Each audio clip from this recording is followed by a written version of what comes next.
Salve, salve, família coinônica, amigos e amigas que acompanham aqui nas nossas páginas, nas nossas redes, estão participando do projeto junto com a gente. Aqui é o Dan, faço parte de Coinonia, também sou responsável pelo projeto Multiversa e estamos aqui agora gravando o segundo podcast do nosso projeto, que é o Multiversa, ocupando territórios digitais com prevenção.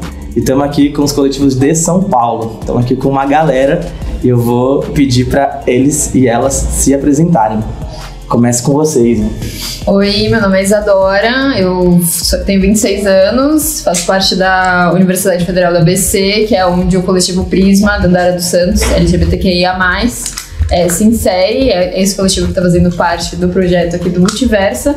Eu sou estudante de Relações Internacionais, estou quase terminando a graduação e também de Políticas Públicas, então muito do meu interesse nessa área tem a ver com essas atuações mais institucionais e talvez governamentais também, muito atrelado ao trabalho que vem sendo desenvolvido nos últimos anos, né, nesse setor de prevenção também.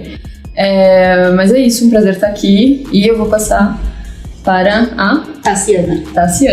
Oi, meu nome é Tassiana, eu faço parte do Núcleo Ida Martins, da UNEF Brasil, e ela tem o núcleo, a UNEF Brasil é um centro de cursinhos comunitários, que vem com uma luta antirracista, antimachista e anti-LGBTfóbica, e ela também tem muita incidência política.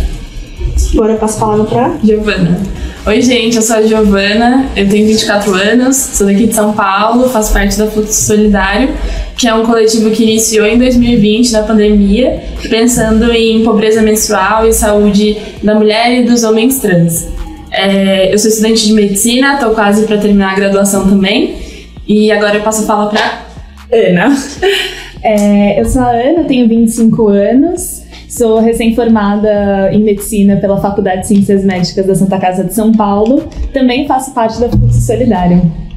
Olá, meu nome é Matheus, mas podem me chamar de Taj, sou do coletivo Prisma da Andara dos Santos também, com a Isadora. Eu sou economista de formação, bacharel em Ciências Humanidades, mestrado em Economia Política Mundial, né? E também sou do coletivo negro Vozes. Então, eu estudo raça,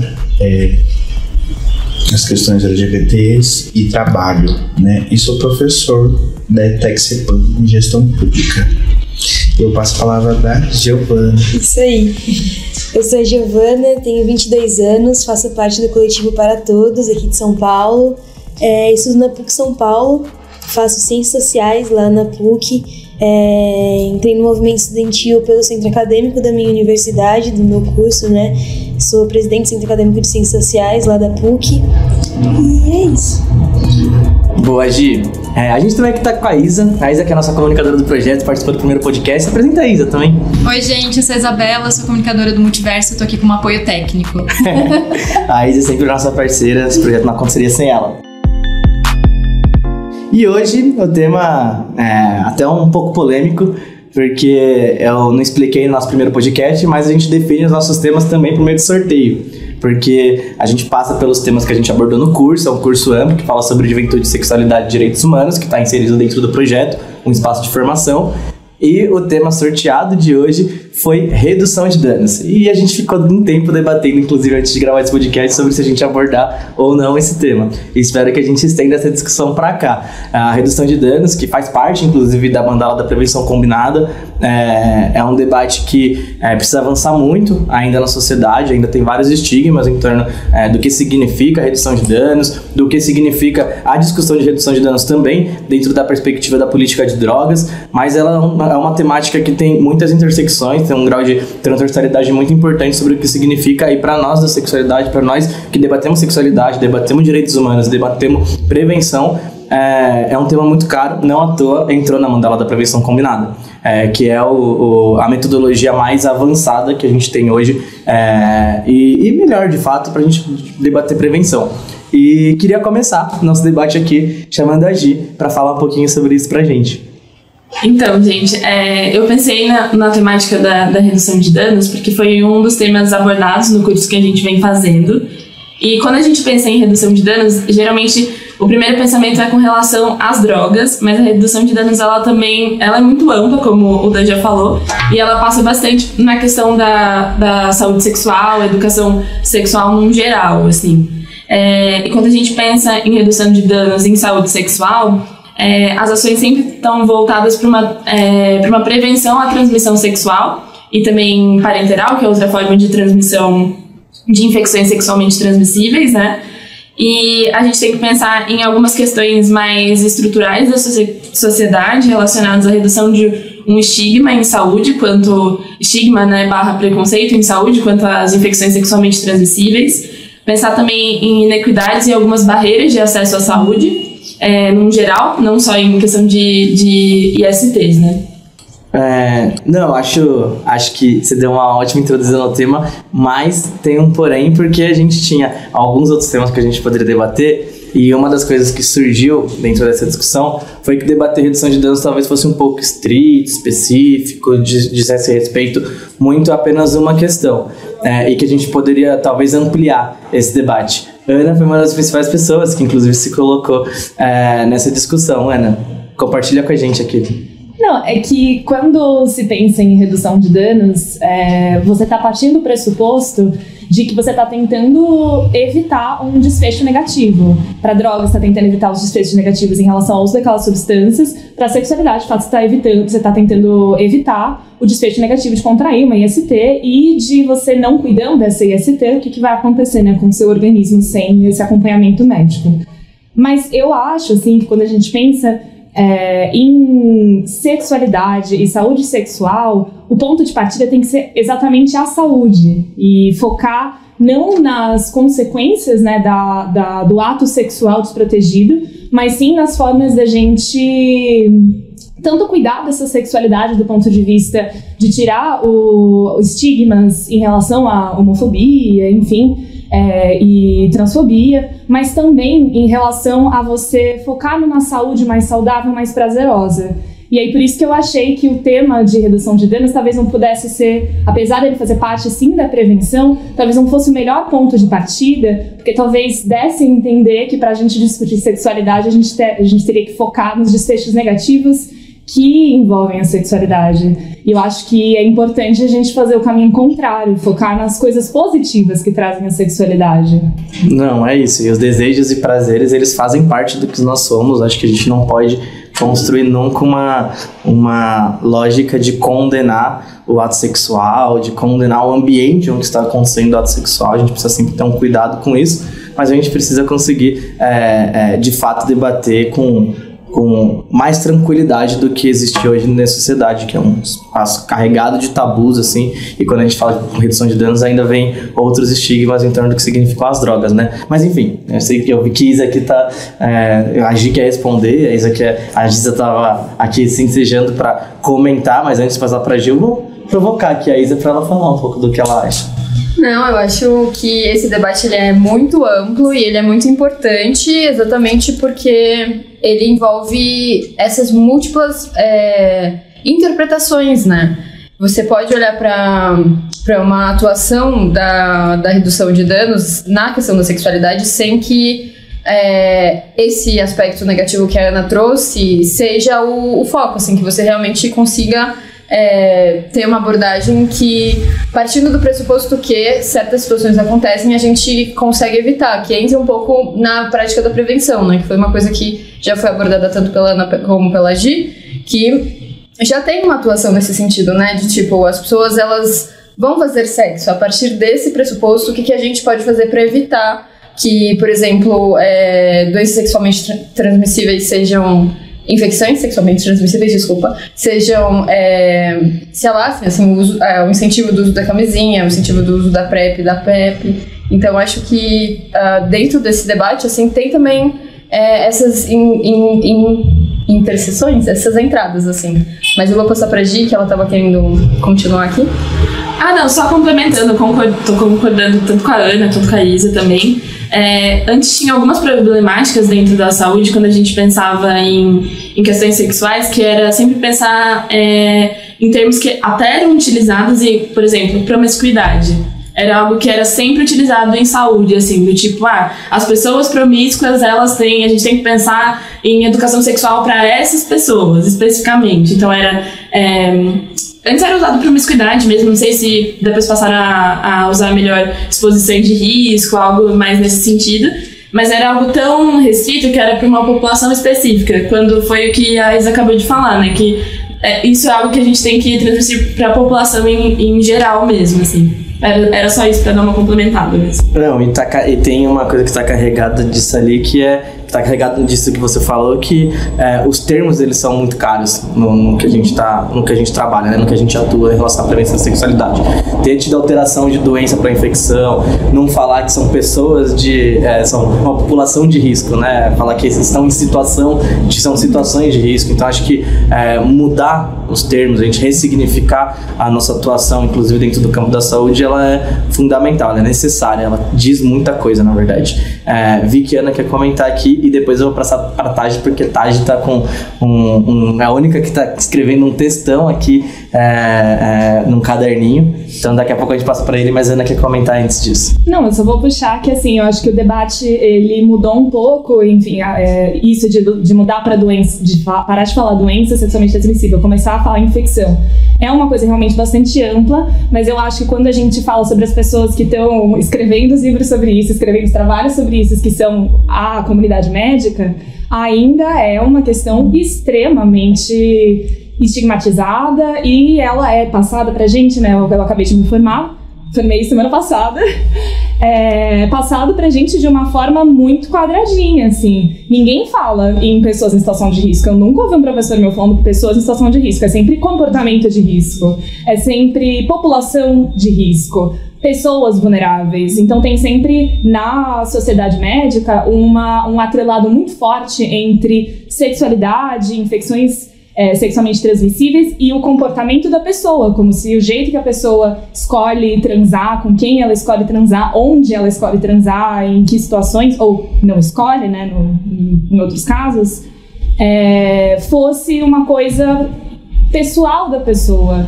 que é culpa dela. E eu acho que esse discurso, ele ainda dentro da sociedade médica, ele tá muito restrito e bastante cheio de preconceitos ainda. Acho que falta a gente avançar bastante enquanto profissionais da saúde, especificamente médicos, para conseguir de fato falar que o debate está mudando. Eu acho que o debate, pelo menos na bolinha da medicina, está bem longe de mudar, infelizmente. E você, Taj? Fala com a gente. Não, tava pensando, maneiras de pensar é maneiras de anotar, né? E aí eu fiquei registrando através do lugar que eu venho, né? Eu sou um homem negro, gay, periférico. Então, o modo como eu acesso à saúde, o modo como eu vejo redução de danos, e também uma pessoa que está dentro da economia política mundial, estudando isso, já parto de um ponto muito diferente, né? Porque, para mim, a palavra redução de danos vem a partir do momento que a gente reconhece que essa estrutura de sistema de saúde que é colocada agora já é uma estrutura excludente. Então, essa redução de danos é porque foi causado um dano para a gente colonial, que a gente está carregando até agora, né? Quem durante toda a história brasileira pôde ter acesso ao Sistema Único de Saúde? É muito recente o SUS, é a partir de 88. Antes do SUS, só trabalhadores, mas o Brasil e a maioria dos trabalhadores são informais, né? Então a gente está reduzindo danos porque toda essa construção que foi feita foi para ser danosa, né? Quem são os médicos, né? Quem são esses médicos? Quem pode ser médico? Então essa questão de reduzir danos tem a ver com acolhimento. O acolhimento é ancestral, porque não foi colocado nessa medicina que a gente está tentando acessar agora, né? E aí eu fiquei pensando, e é essa questão da promiscuidade, a Gi falou que tem uma população, então tá dentro da cultura e da sociedade, né? A cultura e a sociedade se entrelaça aí, que é esse estigma que a gente carrega, ele não é exceção, ele é regra, né? A redução de dano a gente precisa para retomar esse valor. E aí, Dani, você falou uma coisa que ressignificar. Eu não sei se é ressignificar, porque a gente ressignifica algo que a gente passou, a gente não consegue mudar determinada coisa que foi colocada a nós. A gente vai, a partir disso, trabalhar. Quando você reduz um dano de algo que você sofreu, o que você passou, ninguém vai conseguir tirar dali, né? Seja por algo sexual, ou o que foi colocado sobre a nossa identidade de gênero, sobre a nossa sexualidade. Só que a partir disso, apesar disso, a gente vai ter que procurar um caminho que não seja esse caminho que foi colocado. Isso no âmbito da saúde, isso no âmbito da construção, enquanto sociedade, né? Não, é uma mudança de perspectiva, né? Se a gente quer, de fato, modificar e avançar no que já existe, a gente quer construir, de fato, uma ruptura sobre o que está colocado hoje, a forma como a gente atua hoje. Acho que, né, ninguém nega a importância do SUS, mas o que a gente mais ouve, atuando na ponta, né, atuando diretamente, seja com a população LGBT, população negra, jovem, periférica, é sobre as limitações, de fato, dos profissionais de saúde, da própria estrutura. Acho que tem vários debates que surgem em torno disso que, inclusive, rompem com esses estigmas, né? Às vezes, o jovem vem para você, troca uma ideia abertamente sobre um problema hipersensível, só que costuma ter na gente uma recepção melhor do que quando ela vai procurar diretamente o profissional que poderia ajudar ela. E acho que a gente conseguir, de fato, avançar nesse debate, principalmente que agora temos duas médicas aqui sentadas na nossa mesa, uma que se formou agora e outra que se forma no ano que vem. Vocês são a mudança também desse processo, assim. E acho que é muito forte o discurso que você traz, Taj. O nome do nosso amigo Taj é Matheus, mas a gente só conhece ele como Taj, então vou permitir a liberdade de chamar de Taj, viu, Taj? Vou passar agora pra Gi, que quer comentar. Eu lembrei de uma coisa que, enfim, eu sou doadora de sangue, e uma coisa muito interessante sobre o que vocês estavam falando também é a questão de que, tipo, há muito pouquíssimo tempo, acho que foi ano retrasado, que homens que transam com homens podem tipo, começaram a poder doar sangue em todos os hospitais. Tipo, foi proibido essa proibição que antes existia, né? E é uma coisa muito interessante. Tipo, acho que os dois pontos de vista, tanto da Ana quanto do Taj, são muito interessantes, porque um traz a sexualidade como uma questão realmente que não seja danosa por si só, né? E o outro realmente já vem carregado de toda a história que o Brasil passa, enfim, de toda a história que populações que são marginalizadas passam no Brasil. Mas, enfim, acho que os dois pontos de vista têm espaço dentro do mesmo debate, justamente por conta de que acho que se a gente trouxer a sexualidade como uma forma, óbvio, conscientemente, igual o Taj colocou, mas como uma forma em si não danosa, a partir de, tipo, colocar o dano após a sexualidade, por exemplo, não sei se eu estou sendo muito clara, acho que seria uma forma bem interessante de lidar com esse tema, né? Não, foi claríssimo, fica tranquilo. Tassi, você quer comentar alguma coisa sobre esse debate? Não. É isso, mas arredonda é isso, gente. Então eu vou pegar o gancho para tentar fazer um diálogo com tudo que foi falado aqui, porque é muito curioso, né, pensar, tipo, essa visão que está sendo ensinada o tempo todo nos espaços que a Ana trouxe da medicina e que o Taj complementou muito bem, né, que tem todo um aparato colonial que está por trás, ela também perpassa não só as instituições de ensino, mas a maneira que a gente molda e vê o mundo, né? Tipo, a medicina, a gente sabe, foi feita por homens e criada para homens, e a gente vê exemplos disso em várias situações, né? A Ana já trouxe essa que ela falou das ISTs e do trato, da maneira como você se relaciona com essas pessoas, mas a medicina da mulher é completamente um lado B, assim, da própria medicina. Tipo, os procedimentos são todos muito dolorosos, né? Tipo, pra mulher uma mulher cis, acessar esses espaços de saúde, você passa por dor, assim, os exames que você faz, eles estão carregados de dor, isso é um senso comum, assim, e entra também no tratamento muito complicado que corpos trans recebem, né, quando vão acessar o Sistema Único de Saúde, o próprio tratamento, não só de pronome, de como você trata essa pessoa, mas também um tratamento sobre a saúde dessa pessoa, né? Os cursos, e isso ainda é muito reduzido. E tá muito atrelado a essa lógica muito patriarcal, ainda muito conservadora, que vem moldando todo esse pensamento, tipo, essa epistemologia europeia mesmo, né? Ocidental, de onde a medicina parte, assim. Então, eu acho que isso também é uma das coisas que a gente... E é uma das coisas que a gente vive, né? Tipo, isso a gente olha pro fenômeno da saúde pensando também nas nossas próprias existências que são... que estão sendo cortadas o tempo todo por essas transversalidades, assim, patriarcais e conservadoras e coloniais e, enfim, moralistas. Mas vou passar pra Gi aqui. E eu acho que, entrando nisso que a Isa tá falando mesmo, quando a gente pensa na população LGBT, por exemplo, que vai procurar os serviços de saúde, todos têm, pelo menos uma pessoa que você conversar vai ter tido uma experiência negativa procurando um médico. Porque a medicina realmente ainda tem muito que avançar, é uma medicina construída por homens e focada ainda numa saúde muito de tratamento, não pensa tanto numa prevenção. E quando a gente pensa na população LGBT procurando esses profissionais, ainda existe muito um estigma mesmo. A gente percebe, né, que os profissionais já pressupõem, por exemplo, quando uma mulher procura um ginecologista ou uma ginecologista, que esse profissional já acha que ela é uma mulher heterossexual. Não é perguntado dentro de uma consulta, geralmente, qual é a sexualidade dessa pessoa, para pensar em outros tipos de prevenção, até como essa mulher vai se prevenir sexualmente, vai usando uma camisinha, como que isso funciona. Não existem ainda também tantos métodos de prevenção de sexo de mulheres com mulheres, né? Enfim. Então, acho que isso faz com que a população LGBT não queira procurar os profissionais de saúde.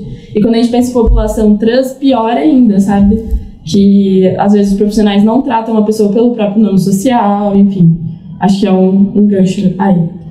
Eu vou só comentar em relação à sexualidade de mulheres que fazem sexo com mulheres. Não existe métodos de prevenção feitos pela sociedade médica. Nenhum grupo de cientistas talvez não, mas até agora não tem nenhum estudo bonitinho lá feito de um método de prevenção seguro, confortável, que eu acho que são os principais pontos, né? Para mulheres que fazem sexo com mulheres. O que a gente tem é gambiarra, é colocar papel celofane antes do ato sexual, que é a coisa mais broxante do universo, e, enfim, usar camisinha masculina cortada, umas coisas ridículas. E aí a gente pensa que a gente tem tudo isso de história da medicina, e será que nenhum lugar, em nenhum momento, se preocupou em estudar isso? Assim, é muito reflexo do que é a medicina, que é uma medicina, como já foi falado, de homens brancos, héteros e cis, e acabou. E sair dessa lógica, propor coisas diferentes dentro da medicina é extremamente difícil, porque tudo envolve uma história e uma carga científica e coberta de, enfim, questões também em relação a como a gente enxerga a saúde. A saúde que a gente tem hoje no Brasil é uma saúde muito focada em você deixar aquele trabalhador o mais saudável possível para continuar trabalhando. Não é sobre prevenção de saúde, sobre prevenção de questões em saúde, não é sobre bem-estar em saúde, é sobre você resolver lá o problema que ele está tendo naquele momento pontual, ou tratar daquela doença crônica para que ele fique bem o suficiente para voltar na segunda-feira para o trabalho. Até uma coisa interessante de se pensar que a gente é incentivado quando a gente se forma a não dar, por exemplo, atestado. Porque se entende que nem todo mundo precisa de atestado, então pra que você vai ficar lá dando atestado? O que é engraçado se você pensar que a única pessoa que sabe de verdade o que tá passando em relação à saúde é quem tá lá na sua frente, é o paciente. E se ele tá falando pra você que ele não pode trabalhar na segunda-feira, ele tem um motivo por trás disso. E dá pra ver que até nessa questão, né, que é na mão de quem que tá a saúde, não é na mão do trabalhador, não é na mão do paciente, é na mão do profissional de saúde, que toma as decisões e não compartilha essas decisões, que sabe sempre o que é melhor para o paciente e coloca isso na mesa de uma forma muito quadrada, coberto de um monte de firula em relação em coisas técnicas, enfim. Eu queria trazer um ponto também que vocês duas falaram e eu lembrei muito forte, que também é a questão dos exames médicos, né, em relação às mulheres que transam com outras mulheres, porque a partir do momento que você vai fazer um Papa Nicolau, na teoria você não pode mais ser virgem. Só que isso remete muito ao falocentrismo também, né? Então é uma coisa muito complicada, porque tem muitos médicos que se recusam a fazer esse exame. Então, tipo, enfim, ainda até a presença do rímel ou qualquer coisa do gênero. É uma coisa muito interessante que realmente vai em muitos âmbitos, né? Isso é muito estranho, é assustador, na verdade. E essa questão sobre sexo de mulheres com mulheres é nem considerado sexo, né? Porque, na verdade, a pergunta é: você é virgem? Então, se você já foi penetrada por um pênis, a ideia é essa. Então, se você é uma mulher que nunca se relacionou com homens, teoricamente você é virgem. Então, assim, é uma concepção muito masculinista mesmo da medicina, né? E eu queria só trazer uma discussão também sobre o único método teoricamente mais acessível, são aquelas camisinhas de dedo, né? Mas assim, eu nunca achei isso pra vender, nunca vi. Então é um negócio muito inacessível e pouco popular também, né? Que inclusive tem a impressão de que poucas lésbicas sabem e imaginam que isso existe e também muito menos usam, né? Não, e a gente começou debatendo sobre redução de danos e a gente passou pela população trans e as travestis, enfim, e às vezes a gente não consegue nem chegar no debate de redução de danos, porque não existe essa perspectiva de fato conseguir debater metodologia de prevenção, porque chega ali, usa pronome equivocado, como foi comentado, ou é destratado logo no momento que pega a senha ali no posto de saúde. Acho que tem várias barreiras para se chegar no que é a mandala da prevenção combinada, de fato. Assim, a gente avançou nessa metodologia, mas como Gia e Ana estão relatando pra gente, dentro das salas de aula do curso de medicina ainda possuem diversos estigmas para se debater a questão de sexualidade e prevenção, e quando a gente chega na ponta do profissional de saúde que está ali de fato atuando, esse estigma é reproduzido, assim. Então acho que a gente tem diversas esferas para conseguir avançar, e essa aqui é somente uma delas. Mas tá, você me disse, você que veio da Uniafro, sei que tem uma atuação ali num núcleo específico, tem espaço para debater isso na sua organização, nos jovens que você está atuando conjuntamente também, como é que é isso? Na verdade eu queria que a gente gerasse um pouco o nosso debate para as nossas vivências pessoais, assim. Acho que a Ana e Gi relataram um pouco de como é que é a sala de aula dela, assim. Queria saber um pouquinho de vocês também, como é pra Gina para todos, como que é para vocês, Isa e Taj no Prisma, e como é que é para você na Uniafro, assim, como é que é esse debate, não internamente na organização, mas principalmente com os jovens e com as pessoas que você está se relacionando no seu meio pessoal e no seu meio de atuação também no coletivo que você faz parte. Sim, como ele é um curso comunitário, são vários professores que vão lá dar aula, né? Tipo, não é muito abordado o tema de sexualidade, assim, mas pelo que eu vejo, não tem muita informação. Sabe, não é muito adentrado, não é muito comentado, não é muito falado. Por exemplo, as pessoas se relacionam, mas não tem informação. Por exemplo, como vocês tinham falado, né? Homens se relacionando com homens, mulheres se relacionando com mulheres, fazer o uso de PrEP, uso de camisinha. Muitas vezes não sabem nem onde procurar, onde ter acesso. E isso é muito preocupante, né? Porque a juventude tá aí, cara a tapa. Então, isso me deixa um pouco preocupada. Tipo, com quem vai falar, com quem vai se comunicar, onde vai se informar, onde vai ter acesso. Então, eu acho que é isso, né? Então, que bom que temos uma Tassiana para replicar esse tipo de conteúdo no seu espaço. Sim. Mas me diz aí, Taj, Isa, Gi, como é que é na vivência de vocês, assim? Porque, só para também contextualizar um pouquinho, assim, a gente, no último podcast, conversou um pouquinho com Luiz, com Carlos, lá de Salvador, e eles têm vivências muito particulares em relação à temática da prevenção e da sexualidade, assim. Luiz, por exemplo, só foi saber do universo de PrEP, mandala de prevenção, enfim, quando ele descobriu que era soropositivo, que não é um debate que está inserido no nosso dia a dia, sabe? E a nossa proposta também, um pouco como Multiversa, é de fato trazer para o nosso dia a dia, para as nossas vivências, todos nós sermos de fato agentes de prevenção, agentes de intervenções relacionadas aos direitos humanos, de fato, assim, a gente conseguir trazer para os nossos espaços de juventude, para as nossas vivências, esses debates e essas temáticas que são tão caras e que são tão centrais na vida do jovem hoje, e que principalmente num tempo de desinformação, de fake news e de internet, onde tudo é reproduzido, tudo é compartilhado, independente se é verdade ou se não é. Mas diz aí, conta aí um pouquinho pra gente. Eu acho uma questão muito importante enquanto pensar na redução de danos é a questão do afeto, né? Afeto no espaço é importante. E afeto também está ligado à saúde, né? E a gente não tem, né, retomando essa discussão, afeto quando a gente acessa o Sistema Único de Saúde. Então, dentro do coletivo, faz parte a gente ter o acolhimento e o afeto como pilares para a gente criar um ambiente que, quando a gente está em redução de danos, não se tem, que é um ambiente seguro, né? Como eu torno um ambiente seguro para falar desse tema? Porque, em primeiro momento, a gente vai pensar no nosso núcleo familiar. Opa, mas o núcleo familiar está preparado para lidar com esse tema? Num segundo momento, a escola. A gente está num momento, e aí que o Dani falou de fake news, mas a fake news é há muito tempo, né? E a escola também não está preparada para criar esse ambiente seguro para um adolescente descobrir sobre sua sexualidade ou descobrir um modo em que ele saiba a sua proteção, né? Então, como é que a gente vai pensar por exemplo? E aí é uma questão muito complexa. Redução de danos na vida de um adolescente. E aí a gente toma uma questão que é a vulnerabilidade, né? É a vulnerabilidade do adolescente, a vulnerabilidade de um corpo em que ele não detém dessa informação. E aí a gente retoma o nosso trabalho agora, né? O trabalho nosso enquanto vários coletivos e enquanto um próprio coletivo, que fala-se agora, né? Como a gente pega as informações, trabalha elas e aí procura que elas sejam de modos viáveis de ser comunicada e de ser aceito, porque é um assunto que não é debatido e que foi colocado para não ser debatido, ele se torna ainda mais difícil de ser introduzido, né? Essa é uma das questões que eu penso enquanto coletivo, né? Como é que a gente introduz isso para adolescente?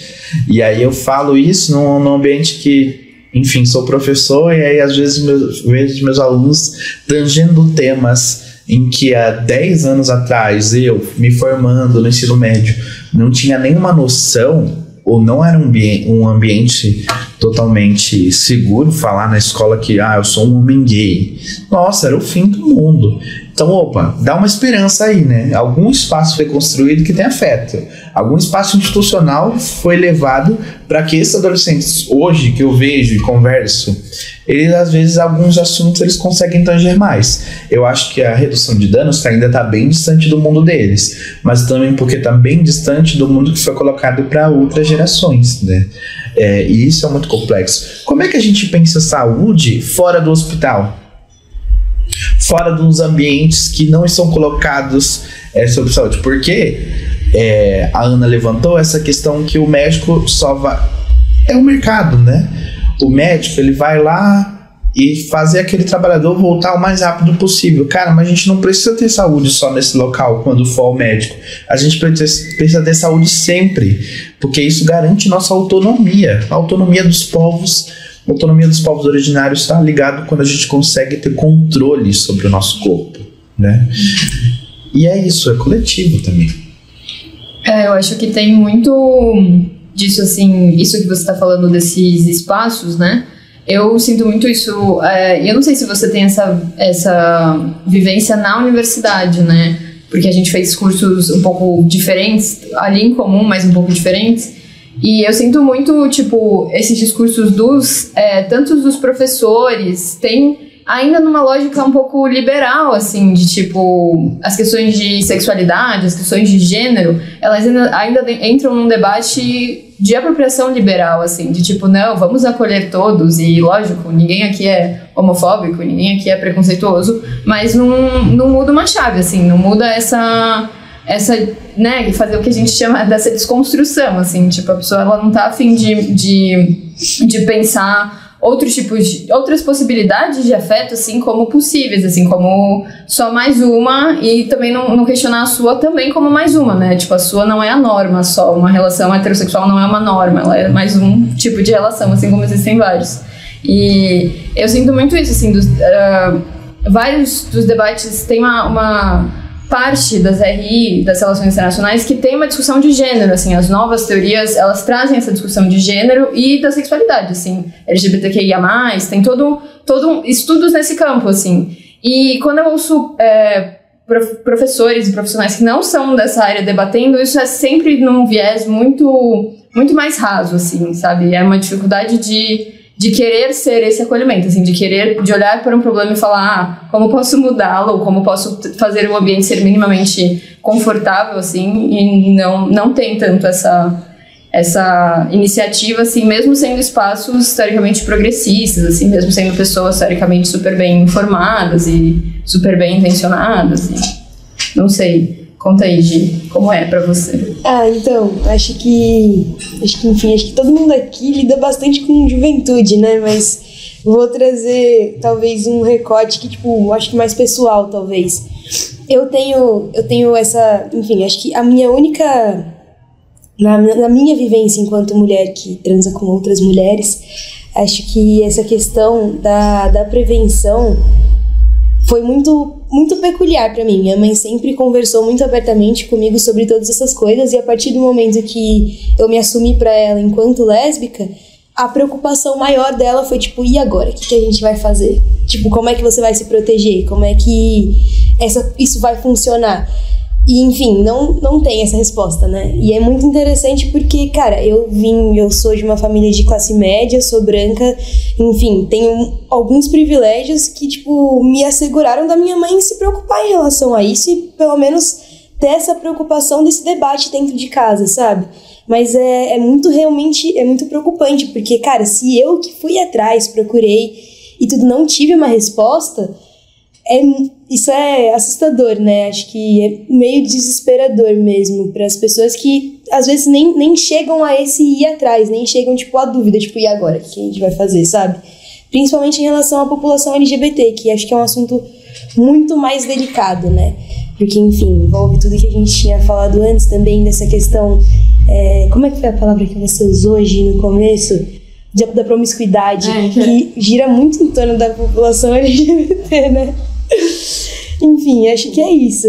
Acho que é isso mesmo, gente. E NG, só pra você aproveita e fala, Gi. Tá. Pra vocês, antes de entrarem em medicina, assim, como é que era esse debate na vida de vocês, assim? Eu acho que... só falando, né, da questão, terminando de completar o que a outra Gi falou, no nosso... Muita Gis por aqui. Muita Gis. No nosso dia a dia, até como a Ana tinha comentado na faculdade, a gente acha que quando a gente lida assim, com profissionais, médicos, eles são muito avançados nesse sentido, sabem muito. E quando a gente está dentro do ambiente universitário aprendendo sobre isso, a gente vê que o buraco é muito mais embaixo, assim. Tanto que muitos professores, principalmente os mais antigos, mas não excluo os mais novos também, eles ainda usam esse termo. O termo promiscuidade, que pra gente, quando a gente olha isso, quando a gente já tá nessa mesa aqui discutindo, a gente vê como isso não deve mais ser usado, como isso carrega um estigma muito grande e leva a pessoa, assim, a nem abrir numa conversa médica sobre as relações que ela tem com outras pessoas, assim, né? Pensando em relações sexuais, mas relações de afeto, assim, no geral. E agora pensando numa vivência mais individual, assim, eu acho que quando eu tava na escola, assim, alguns anos atrás, quando começaram a introduzir essa questão de educação sexual dentro das escolas, e eu acho que ainda se mantém assim, infelizmente, levavam uma banana, falando que não é verdade isso, levavam uma banana e ensinavam como a gente tinha que colocar uma camisinha nessa banana, prespondo ali que todas as crianças que estavam ali dentro, mais velhos, adolescentes, iriam transar com banana. Transar com banana. É isso. Então acho que é tão meio arcaica ainda a coisa, sabe? Essas discussões, elas ainda estão muito limitadas, mas pensando em anos anteriores, ainda estavam piores ainda nesse sentido, né? Não sei, agora a Ana fala. Acho que puxando mais pro pessoal também, que já foi bastante do geral, quando eu tava na escola, enfim, eu estudei numa escola particular, acesso a várias informações, mas dentro da escola, quando foi falado sobre sexualidade, só foi falado sobre sexo hétero com bananas. E aí eu lembro que, enfim, na época eu me identificava como uma mulher hétero, tinha certeza que eu era hétero, não sei o quê. Aí eu fui no cursinho, outras coisas aconteceram, e pra mim essa virada de chave de gostar, na época, gostar também de mulheres, foi muito difícil, porque foi uma coisa muito radical, foi de só existe heterossexualidade, inclusive amigos meus que na época, né, de adolescência, já se identificavam como homens gays, sofriam preconceito para um caramba, assim, de todas as formas possíveis, de nível do tipo, alguns meninos não sentavam do lado do meu amigo, porque ele era gay. E foi disso para, acho que eu faço parte dessa sopa de letrinhas também. E foi uma vivência violenta, na verdade, porque eu tive que olhar para aquilo e encarar sozinha, porque eu não tive isso como educação sexual, mesmo dentro de casa. Minha mãe nunca falou para mim sobre essas outras formas de se relacionar, né? Enfim. E foi bastante difícil essa mudança. Acho que demorou muitos anos para eu tirar a homofobia que eu internalizei por causa da minha educação e aceitar de fato quem eu sou. Então, eu acho que discutir sexualidade nas escolas, além de, enfim, uma coisa bem importante, né? Você ajuda as crianças a se protegerem contra possíveis abusadores, mas acho que também você ajuda as crianças e os adolescentes a entrarem na vida sexual de uma forma mais harmônica, de uma forma diferente como eu entrei, como várias pessoas LGBTs entraram. Eu tive a grande oportunidade, assim, de ir junto com uma professora minha, Maria Amélia, epidemiologista, especialista em HIV e a população homem que faz sexo com homem. A gente foi numa escola falar sobre sexualidade. E aí ela falou que ela queria me trazer porque eu era a pessoinha diferente, jovem, pra falar, etc. Deu que era uma ginecologista, uma epidemiologista e eu só falava sobre, né, saúde LGBT. E foi muito, muito gostoso, assim, você falar para aqueles adolescentes sobre a sua vivência e mostrar o quão bonito é, e o quão natural é você gostar do que você gosta. E aí eu fiquei até emocionada, porque no final da palestra eu descobri que tinha um casal de mulheres assistindo, 2 adolescentes. Elas me abraçaram, agradeceram muito e ficaram muito felizes de terem visto pela primeira vez uma palestrante falando sobre sexualidade que tá falando da vivência pessoal dela, né? Que faz parte da comunidade LGBT, tem orgulho pra caramba disso, morro de orgulho disso. E tá disposta a discutir sexualidade de uma forma de naturalizar mesmo e de trazer o sexo para o que ele é. O sexo é prazer, sexo consentido é amor, sexo consentido é diversão, e é assim que tem que ser. Qualquer coisa que fuja disso, qualquer tipo de repressão que a gente tenha em relação à sexualidade, ela tem que ser combatida de todas as formas possíveis, assim. Eu acho que o ponto de partida disso é educação sexual para adolescentes.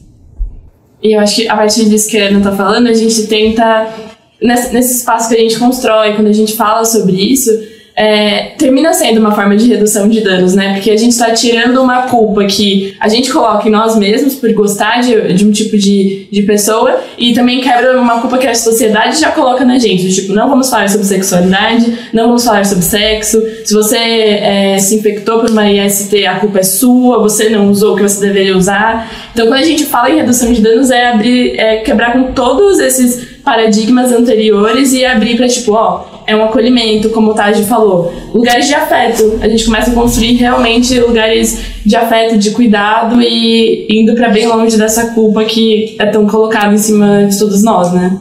Eu vou só completar uma última coisa em relação a prazer, porque eu acho que quando a gente fala só de sexo, a gente coloca em ISTs, etc., acho que a gente também precisa focar bastante no prazer, porque sexo é pra você ficar feliz, é pra você gostar, é pra você gozar. E aí eu acho que essa questão, às vezes, ela fica um pouco, né, no âmbito do íntimo, do âmbito do pessoal, quando eu acho que tem que ser coletivo, a gente tem que falar, gente, que sexo é pra ser gostoso, que sexo é pra todo mundo que tá envolvido naquela brincadeira, seja lá quantas pessoas forem, se divertirem no final, gozarem no final. E eu acho que esse tipo de ótica, quando a gente fala de educação sexual para os adolescentes, também tem que ser passado. Você não tem que transar, obrigado. Você não tem que transar porque seu namorado quer, porque sua namorada quer. Você tem que transar porque você quer, porque você tá disposto, porque você quer gozar. É isso. Gente, o papo tá gostoso, o papo tá bom, mas acho que a gente pode encaminhar para o nosso encerramento, mas eu vou concluir da mesma forma que a gente concluiu o último. Eu vou pedir para cada um de vocês deixar uma mensagem pra gente. Mas dessa vez eu vou fazer a rodada contrária da apresentação. Vou começar pela Gi. Caraca. Acho que a mensagem que eu acho que eu tirei dessa conversa é que principalmente a gente tem que sempre falar do lugar que a gente tá, né? E acho que a vivência das meninas mostrou muito isso, que não adianta, acho que é muito difícil a gente, por exemplo, aqui a gente sabe que é um ambiente seguro, que é um ambiente que a gente pode discutir isso, mas o debate na medicina tá um passo atrás disso. Então é sempre importante a gente falar, tipo, do lugar que a gente tá, né? Enfim, é isso, gente. Se previnam e tudo certo. Acho que chegando no final da nossa conversa, e o que eu senti é que a gente começou com redução de danos e foi para a infância, adolescência, e aí 4 palavras foram marcadores para mim, que é vida, violência, violação e rompimento.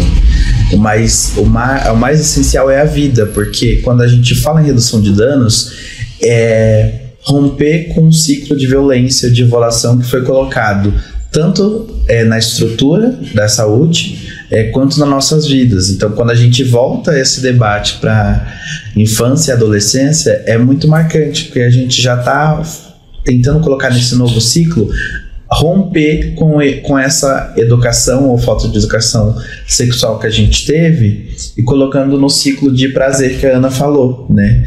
Então, a vida precisa de afeto, né? Acho que essa é a mensagem que eu gostaria de deixar. Enfim. Eu falei bastante.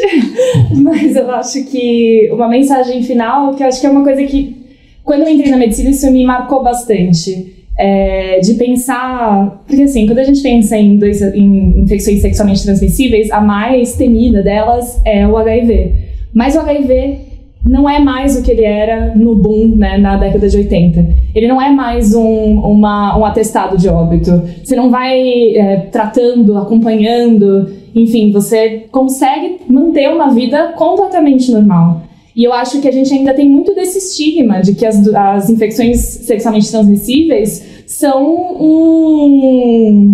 uma sentença para a vida da pessoa. E não precisa ser assim. Se a gente se trata quando a gente descobre que tem uma infecção, se a gente se previne, se a gente faz testes para detecção dessas infecções de maneira regular, se a gente pergunta sobre esses testes para os nossos parceiros, tudo isso faz parte, tudo isso vai contribuir para uma vida sexual de fato saudável e não só para você, mas para as pessoas com quem você está escolhendo ter relações, né? Acho que a gente não tem que ter medo paralisante do HIV, a gente tem que pensar nele, mas a gente tem que saber que hoje em dia, ainda bem, a gente tem maneiras de se prevenir e elas são muitas, e elas são efetivas, e elas são boas o suficiente para que pessoas que têm o vírus indetectável, né, que é o que a gente procura quando a gente está acompanhando essas pessoas, fazendo lá os testes de sangue, essa pessoa ela fica intransmissível. Ou seja, uma pessoa que está no acompanhamento, está com um vínculo legal com o sistema de saúde, ela pode, inclusive, se ela for, por exemplo, um homem hétero, ela pode engravidar a esposa sem nenhum risco dessa esposa contrair HIV, sem risco desse bebê ter HIV e quebrar essa rede de infecção, né? Então, eu acho que confiar na ciência e mudar a forma com que a gente vê a saúde, né? Acho que o que ficou pra mim assim, foi que cada vez mais a gente tem que construir esses espaços para conseguir falar abertamente sobre isso, que muitas vezes esses espaços estão restritos ou não é muito falado, não é difundido, e conversar, entender diferentes perspectivas, falar com pessoas que estão nesses meios e fora deles é muito importante para construir saúde na forma mais ampla que a gente tem do que é a saúde, que não é essa ausência de doença, que a gente sempre acha que recai sobre isso. Então, acho que daqui pra frente continuar conversando com vocês e seguir. Eu vejo aqui que tem várias perspectivas assim, maravilhosas e eu acho que eu concordo com tudo que vocês falaram. Principalmente com o que o Tati falou, né, acolhimento, porque tá aí, tá todo mundo tendo acesso. E, a gente tem que ter um espaço acolhedor, porque é falado e vai falar ainda, né? Então é sempre bom a gente se informar, abrir esses espaços pra gente comunicar, não deixar de ser um tabu, porque sendo tabu ou não, a gente vai falar e, tá na nossa vivência. Então se previnam, usam camisinha, se informem, repassem pra todo mundo que você conheça, e é isso.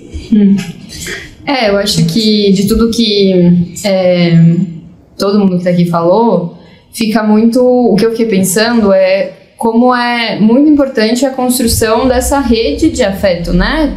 Não só esses espaços de afeto também, esses espaços seguros, esses espaços onde as pessoas podem falar das suas próprias vivências, a gente pode discutir as próprias violências que a gente sofre, que a gente sabe que vai sofrer, porque a gente é um corpo que não se adequa a uma norma que é feita para homens brancos héteros cis, e qualquer coisa que fuja disso, você já é um corpo que já está disposto a sofrer violência, mesmo... enfim, mas dentro desses espaços, assim, eu acho que isso é o que mais fica, assim, de como é importante a gente construir esses espaços onde a gente pode falar sobre isso, a gente pode e a gente pode pensar mundos possíveis, assim, né, tipo, de olhar o que tá aí, de olhar essas violências e tentar construir algo que seja para além disso, e talvez a gente, tipo, que a gente teve que passar, mas que a gente consiga garantir que outras pessoas não passem mais, assim, tipo, que tem essa evolução que o Tade falou, que há 10 anos atrás não se falava em coisas... crianças ou adolescentes não estavam discutindo de maneira tão aberta certos tipos de assuntos em certos tipos de espaço, e agora estão, assim, e não foi uma coisa que a gente conseguiu, então é sempre bom ter essa perspectiva de que talvez a partir desses nossos relatos, a partir dessas nossas indignações, a gente consiga produzir um mundo um pouco menos patriarcal e heteronormativo, e dentro dessa lógica, assim, que seja um mundo muito mais humano no sentido de acolher diversas vivências, assim. Isa, você quer falar alguma coisa também? Gente, façam teste, testem-se, não tenham medo, e é isso.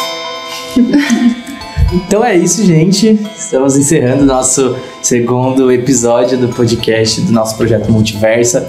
Queria agradecer todos que estiveram nos ouvindo aqui. Queria agradecer principalmente essas pessoas incríveis que compartilharam e partilharam dessa uma manhã de sábado, gente, que a gente compartilhou junto para fazer a gravação desse podcast. Estivemos aqui com a Giovana, do Coletivo Para Todos, com o Taj e com a Isadora, do Coletivo Prisma, com Ana e Gi, do Coletivo Fluxo Solidário, e com a Tassi, do Coletivo da Uniafro Brasil do Núcleo. E do Martins. E do Martins, da Uniafro Brasil. Novamente com a Isa, nossa comunicadora, incrível para esse projeto também. Eu sou o Dan. Procurem, a gente vai deixar as redes sociais das pessoas, coletivos, tudo aqui na descrição. Sigam a gente também, @koinonia_PES no Instagram. Procura Koinonia PES, PES, no Facebook, você encontra a gente também. @JuventudesDH, também para ver mais sobre os nossos projetos. E é isso. Encerramos agora mais um podcast do Projeto Multiversa, ocupando territórios digitais com prevenção. É nóis, tamo juntos, se previnam. Procure informação.